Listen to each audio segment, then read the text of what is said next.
Cash कांड के आरोपों में घिरे जस्टिस यशवंत वर्मा ने इलाहाबाद हाईकोर्ट में न्यायमूर्ति पद की शपथ ली है। जस्टिस यशवंत वर्मा को चीफ जस्टिस के चैम्बर में शपथ दिलाई गई है। इलाहाबाद हाईकोर्ट के चीफ जस्टिस अरुण भंसाली ने यशवंत वर्मा को शपथ दिलाई है। जजेस का शपथ ग्रहण आमतौर पर चीफ जस्टिस कोर्ट रूम में होता है। इसमें हाईकोर्ट के सभी जजेस और सीनियर अधिवक्ताओं को आमंत्रित किया जाता है। हालांकि विवादों के चलते जस्टिस यशवंत वर्मा को चीफ जस्टिस के चैम्बर में शपथ दिलाई गई है। कैश कांड के आरोपों में घिरने के बाद सुप्रीम कोर्ट की कॉलेजियम ने जस्टिस यशवंत वर्मा का तबादला इलाहाबाद हाई कोर्ट किए जाने की सिफारिश की थी। केंद्र सरकार ने 28 मार्च को कॉलेजियम की सिफारिश को मंजूरी दे दी थी। वहीं शपथ लेने के बाद इलाहाबाद हाई कोर्ट की ऑफिशियल वेबसाइट पर भी जस्टिस यशवंत वर्मा का नाम अपलोड कर दिया गया। इलाहाबाद हाई कोर्ट ने सीनियरिटी लिस्ट में वो 9वें नंबर पर हैं। 9वें नंबर पर होने की वजह से वो एडमिनिस्ट्रेटिव वर्क भी नहीं कर सकेंगे। हालांकि justice Yashwant Verma Allahabad high court में न्यायिक कामकाज नहीं करेंगे। सुप्रीम कोर्ट ने जांच पूरी होने तक उनके न्यायिक कामकाज पर रोक लगाई है।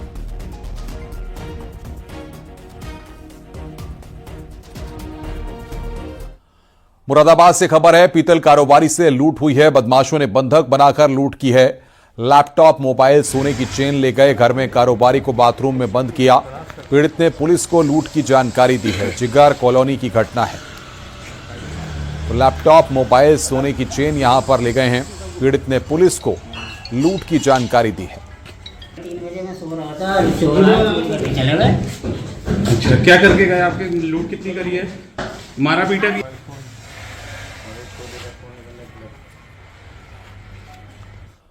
अंबेडकर नगर में बैंक के बाहर रखे जनरेटर में आग लग गई। सूचना के बाद फायर ब्रिगेड की टीम मौके पर पहुंची और मशक्कत के बाद आग पर काबू पाया गया।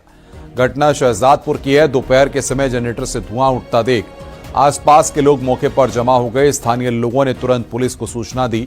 शहजादपुर चौकी पुलिस और फायर ब्रिगेड की टीम ने मौके पर पहुंचकर राहत और बचाव कार्य शुरू किया। फायर कर्मियों ने कड़ी मशक्कत के बाद आग पर काबू पा लिया। हालांकि जनरेटर पूरी तरह जल गया, लेकिन समय पर कार्रवाई से बैंक परिसर को कोई नुकसान नहीं पहुंचा। किसी तरह की जनहानि भी नहीं हुई।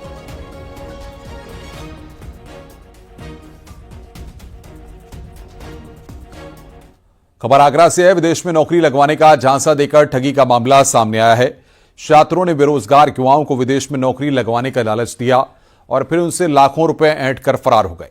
मामला संजय पैलेस का है। बंगाल के रहने वाले पूर्णा मैती ने पुलिस कमिश्नर को शिकायत दर्ज कराई थी और कहा था कि दिल्ली के रहने वाले शातिर कुवैत और बहरीन समेत कई देशों में नौकरी लगवाने का लालच दे रहे हैं और युवाओं से ठगी कर रहे हैं। इसके बाद पुलिस ने मुकदमा दर्ज किया और जांच पड़ताल शुरू कर दी। छात्रों के संजय पैलेस में अपना ऑफिस खुला हुआ था।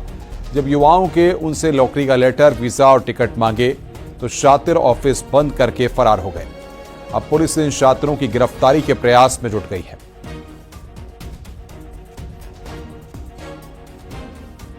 देखिए, इसमें मुकदमा हमने पंजीकृत किया है। सीपी सर को एप्लीकेशन दी गई थी, उस क्रम में जांच की गई। ये पता चला कि कुछ लोग कुवैत, बहरीन जैसे देशों में नौकरी लगाने के नाम पे झांसा भी दे रहे हैं। साथ में कुछ लोगों के पासपोर्ट भी लेके ये लोग गायब हुए हैं। तो उस क्रम में लगभग 17 लोगों के साथ ये धोखाधड़ी अभी तक पहचान में आई है। और भी लोग खंगाले जा रहे हैं कि क्या उसने और भी लोगों के साथ पैसे लिए थे या नहीं लिए थे। इसमें मुकदमा कर लिया गया है, टीमें लगाई गई है और उसमें आगे की विधिक कार्रवाई की जाए। कन्नौज में पत्नी ने पति को ड्रम में टुकड़े कर भरने की धमकी दी है। धमकी का ऑडियो सोशल मीडिया पर वायरल हो रहा है। पत्नी 15 दिन पहले प्रेमी के साथ फरार हो गई थी। पीड़ित पति अपनी बेटी को बदायूं जिले से चुपचाप ले आया था। बेटी वापस नहीं करने पर पत्नी ने पति को काटकर ड्रम में भरने की धमकी दी। पीड़ित छिबरामऊ कोतवाली क्षेत्र के कुंवरपुर बनवारी गांव का रहने वाला है। मेरी लाश में तुम कौन पियो? अरे तू रिकॉर्डिंग कर ले।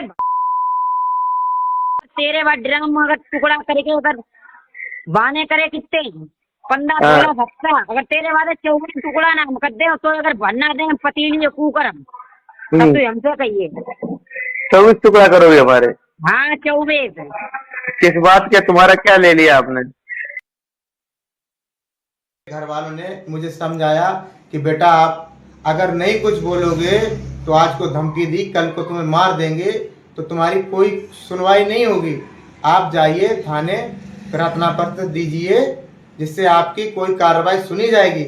आपके साथ कोई हंसता होगा इसके जिम्मेदार ओमपाल और पूजा तुम्हारी पत्नी होंगी। मैंने इनके पास, इन्होंने मेरे पास फोन किया। किसने पूजा किया? ने हाँ, क्या कहा? जी कि मतलब तुम्हें उन्होंने 15 टुकड़े किए हैं, मैं तुम्हारे 24 टुकड़े करूंगी। मुझे भद्दी भद्दी गालियां दी और ओमपाल ने। अलीगढ़ में एक महिला ने थाने में शिकायत दी है कि उसका पति उसके साथ मारपीट करता है और ड्रम से भी भयानक हत्या करने की धमकी देता है। इतना ही नहीं, पति अश्लील वीडियो बनाता है और ससुराल पक्ष के सभी लोग परेशान करते हैं। पीड़ित महिला का आरोप है कि ड्रम वाली मुस्कान का वीडियो मोबाइल पर भेजता है और तैयार रहने की चेतावनी देता है। आज मैं यहाँ कोतवाली थाना आई हूँ। मैंने बहुत हिम्मत करी इस चीज़ के लिए भी, क्योंकि मैं बहुत दिन से पिट रही थी। आज मैंने सोचा अगर मेरा मर्डर होगा तो कम से कम मेरे घर वालों को तो पता चलना चाहिए, मेरी जान जाएगी। शादी को कितना टाइम हो गया? शादी को मेरी सन 2023 में 11 मार्च को शादी वाले दिन से ही मैं पिट रही हूँ, वलीमे वाले दिन से ही। पहले मैं, और हमेशा मुझे मारकर नंगा मेरे अश्लील वीडियो बना के मुझे मार के बाहर से गेट लगा के और रपट वाली पुलिस को लेकर आते हैं और मेरी हमेशा वीडियो बनाते हैं और कुरान शरीफ हाथ में लेके मेरी वीडियो बनाने लग जाते हैं। थाना कोतवाली में एक महिला सुमैया सलीम, वाइफ ऑफ फैजल अंसारी के द्वारा अपने पति एवं ससुराली जनों पर मारपीट का आरोप लगाया गया। इसके अलावा दहेज उत्पीड़न का भी आरोप लगाया गया। तहरीर के आधार पर जांच की जा रही है, जिसके पश्चात विधिक कार्रवाई की जाएगी। आगरा में एक ड्राइवर को बंधक बनाकर बिना कपड़ों के पीटने का मामला सामने आया। ड्राइवर ने जब अपनी मेहनत का रुपए मांगा तो उसके साथ मारपीट की गई। मामला सदर थाना इलाके का है। आरोप है कि रॉयल्स कार्गो मूवर्स के मालिक ने अपने साथियों के साथ मिलकर ड्राइवर की पिटाई की। ड्राइवर ने अपनी मेहनत के 4000 रुपए मांगे थे। पैसे नहीं देने के कारण उसके साथ 3 लोगों ने मारपीट की। ड्राइवर की शिकायत पर पुलिस ने मुकदमा दर्ज किया और मालिक सहित 2 लोगों को गिरफ्तार कर लिया है और एक आरोपी अब भी फरार है। ये देखिए, 2 तारीख को रॉयल्स कार्गो एंड मूवर्स के मालिक रविकांत ने अपने ड्राइवर जीतू और प्रदीप के साथ मिलकर के मारपीट की थी। इसमें कुछ पैसे जो डिलीवरी के जो पैसे थे कुछ कम दिए गए थे, इसको लेकर के मारपीट की गई और उसको धमकाया भी गया। इसमें काफी चोट आई थी, आंख पर भी चोट लगी है वादी के। इस क्रम में हम लोग रविकांत और जितेंद्र और जीतू 2 लोग इसमें गिरफ्तार कर लिए और एक प्रदीप है वांछित, वो अभी बचा हुआ है। उसकी गिरफ्तारी के लिए भी टीम लगी हुई। मुजफ्फरनगर में भीषण सड़क हादसा हुआ है। तेज रफ्तार कार ने ट्रैक्टर ट्रॉली को टक्कर मारी। हादसे की तस्वीरें सीसीटीवी में कैद हो गई। टक्कर लगने से कार बुरी तरह क्षतिग्रस्त हो गई। हालांकि गनीमत यह रही कि हादसे में कोई हताहत नहीं हुआ। हादसा बुढ़ाना कोतवाली क्षेत्र में हाईवे पर हुआ है।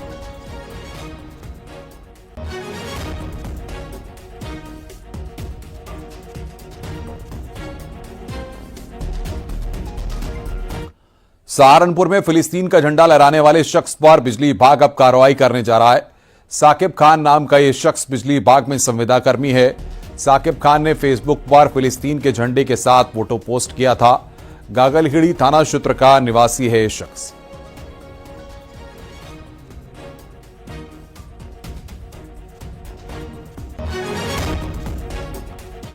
आगरा में टीसीएस मैनेजर मानव शर्मा की सुसाइड करने के मामले में पुलिस को बड़ी लीड मिली है। अब पुलिस ने अहमदाबाद से मानव की पत्नी और उसके ससुर को गिरफ्तार कर लिया है। दोनों ही पुलिस से बचने के लिए अलग अलग जगह पर शरण लिए हुए थे। 24 फरवरी को डिफेंस कॉलोनी निवासी मानव शर्मा ने फंदे से लटक कर जान दे दी थी। सुसाइड से पहले मानव शर्मा ने अपनी पत्नी पर उत्पीड़न और अवैध संबंध का आरोप लगाया था, जिसके बाद वीडियो के आधार पर पुलिस ने मुकदमा दर्ज किया था और मानव के ससुरालियों की गिरफ्तारी के लिए जुट गई थी। पुलिस ने 13 मार्च को मानव शर्मा की शाली सास को गिरफ्तार करके जेल भेज दिया और मानव की पत्नी निकिता और मानव के ससुर दोनों फरार चल रहे थे। दोनों को गिरफ्तार कर लिया गया है।